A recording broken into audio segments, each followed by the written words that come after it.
Correct. Assets, liabilities, net worth. Okay? Hindi lamang yan ang sinabi ng batas, kailangan ideklara mo at sumpaan mo na ito ang asset mo, ito ang liability mo, at ito ang net worth mo. Ano ba yung net worth? Yung net worth po ng isang korporasyon o isang tao, nababatay po yon doon sa halaga ng asset ng kanyang asset minus liability. Minus liabilities. Opo. At yung halaga ng asset is based for tax purposes. And we must know that the purpose of this law is for anti-corruption policy of the government. And you cannot commit a corruption if your property, you acquired it for 1 million and it's now 100 billion. You did not steal the difference between 100 million, 1 million and 100 billion. If indeed committed corruption, it's only limited to the 1 million. Kaya, kailangan ang importante yung acquisition cost dito. Alright? So, proceed. We agree, Your Honor. Sir President. Thank you. Yung word po na current at yung sinabi po ng Senate President ng net worth, would it that affect yung choice ng declarant kung ano ilalagay niyang interpretation niya ng current fair market value? Kasi po, sa pagkaunawa ko, yung current varies sapagkat meron pong pagkakataon ng halaga ng acquisition, let's say, is 5 million. After 2 or 3 years, that may only be worth 2 million or even less. Sir Justice, now, meron pong as of December 31. Correct. So yung current value as of that date. I wanted to point out, Your Honor, a situation similar to this. The acquisition was made 2 years ago.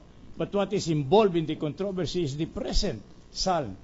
Now, do we hold the person making the statement liable for the 3 million or the value as it is now?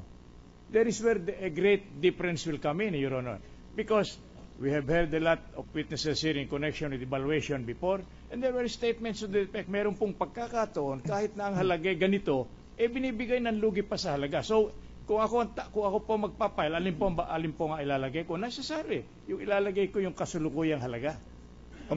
Yung acquisition cost po at yung assessed, wala tayong pagtatalo doon, yung current. But isa pa akong tanong, kung pwede po yung mga lawyers natin, pakitignan niyo po yung SAL N ng Chief Justice. Putol lang ho ba yung form or yung net worth ho? Meron po, yung iba meron po, no? Yung iba wala.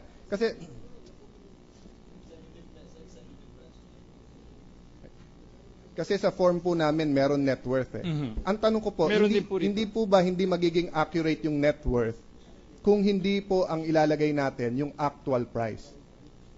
Actual market value. Agreed po ako doon, pero itong aking tinatanong sa inyo Kung ako pong magpapile,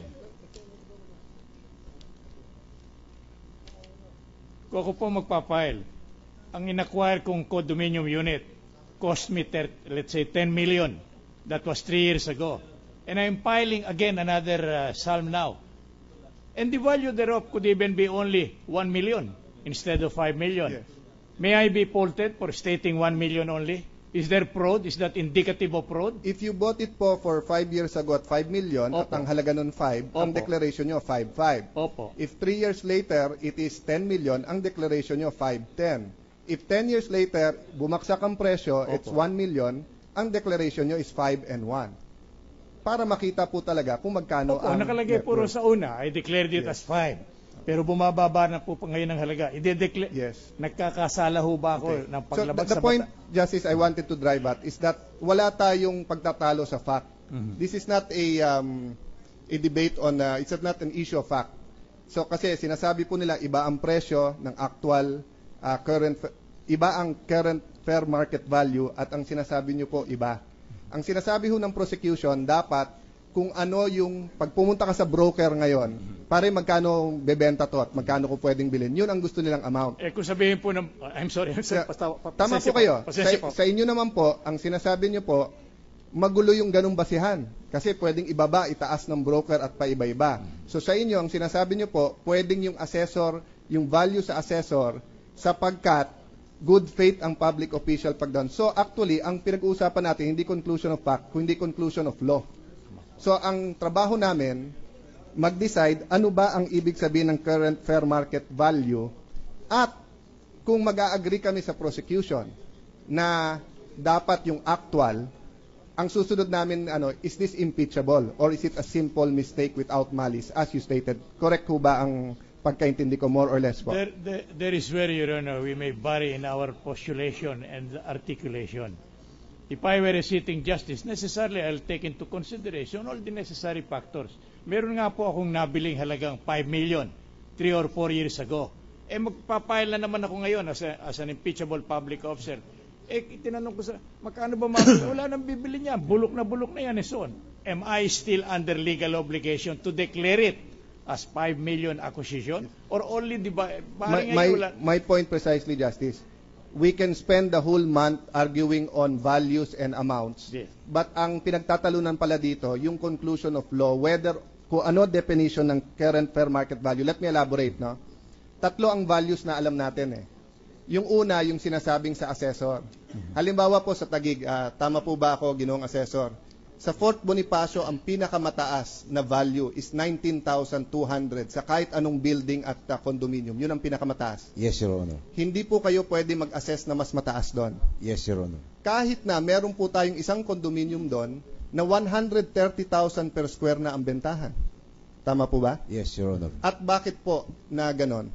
We are bound by the ordinance. Yes. Schedule And of what fair are the market value. considerations of our councilors and of our dear mayor in determining kung itataas o hindi? Come again. Ano po? Diretsuin ko na. 2 years ago, tinaas ng 200-300% ang taxes dyan. Ngayon, ang policy ng bagong mayor, no new taxes, hindi tataas. Bakit?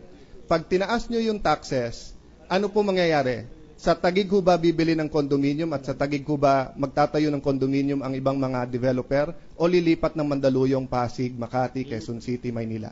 Lilipat. Malamang na lumipat, Your Honor. Meaning po, hindi inuutos ng local. Sinasabi lang, option nyo yan. Gentlemen, I beg your indulgence. Respondent Chief Justice include in his SALN his assets, liabilities, and network in his SALN. Did he in his SALN? That is Article 2. That's all we have to deal in Article. And if he did not, then we go back to the Constitution. First sentence of the Constitution, which says, a public official or employee shall, upon assumption of office, and as often thereafter, declaration under oath of his assets, liabilities, and net worth. Did he comply with this faithfully? If he did not reflect all his assets and liabilities and net worth in his SALN faithfully. When you state under oath something, you must be factual and truthful. Isn't it? Right, Your Honor. All right. Then that is the issue. That's all. Let us not waste our time discussing values of fair market value, assessed value, or what. That is battle evidence. So, proceed. Your Honor, may I have 1 minute just to wrap up. That your point was precisely my point because we've been quibbling hard and many senators have been trying to help clarify these amounts. So just allow me to wrap up, Your Honor, with 1 minute. Proceed. Kaya po yung batas po ang sinasabi, yung value